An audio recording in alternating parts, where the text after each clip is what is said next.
Genes are not just things that make us behave in a particular way regardless of our environment. Genes give us different ways of responding to our environment. And in fact, it looks as if some of the early childhood influences of a kind of child rearing affects gene expression, actually turning on and off different genes to put you on a different developmental track, which may suit the kind of world you've got to deal with. So, for example, a study done in Montreal with suicide victims looked at autopsies of the brains of these people. And it turned out that if a suicide victim, these are usually young adults, had been abused as children, the abuse actually caused a genetic change in the brain that was absent in the brains of people who had not been abused.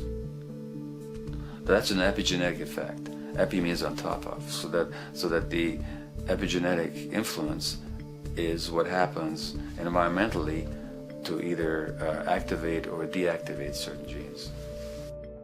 In New Zealand, there's a study that was done in a town called Dunedin, in which a few thousand individuals were studied from birth up to into their 20s. What they found was that they could identify a genetic mutation, an abnormal gene, which did have some relation to the predisposition to commit violence, but only if the individual had also been subjected to severe child abuse. In other words, a child with this abnormal gene would be no more likely to be violent than anybody else, and in fact they actually had a lower rate of violence than people with normal genes, as long as they weren't abused as children. Great additional example of the ways in which genes are not be-all, end-all. Fancy technique where you can take a specific gene out of a mouse, that mouse and its descendants will not have that gene, you have knocked out that gene.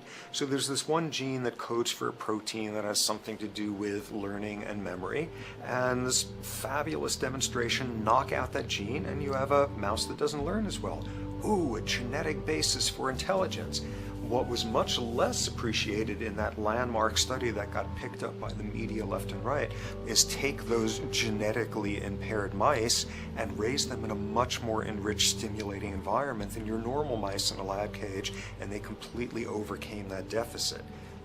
So when one says in a contemporary sense that, oh, this behavior is genetic, to the extent that that's even a valid sort of phrase to use, what you're saying is there is a genetic contribution to how this organism responds to environment.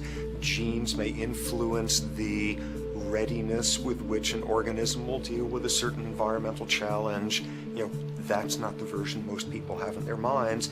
And not to be too soapboxing, but run with the old sort of version of it's genetic, and it's not that far from a history of eugenics and things of that sort. It's a widespread misconception, and it's a potentially fairly dangerous one.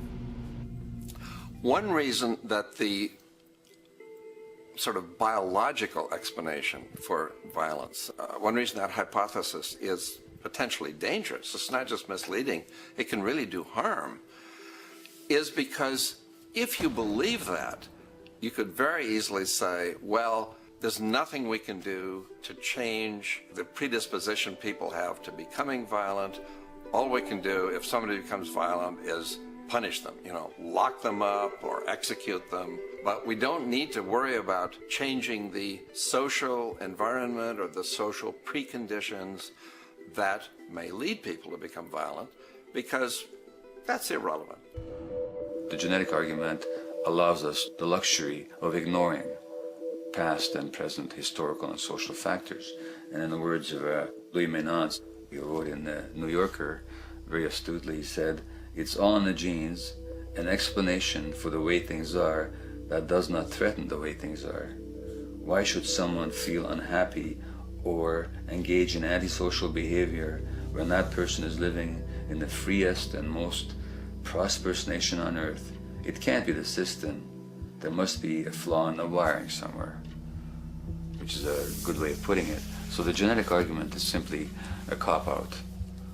which allows us to ignore the social and economic and political factors that in fact underlie many troublesome behaviors.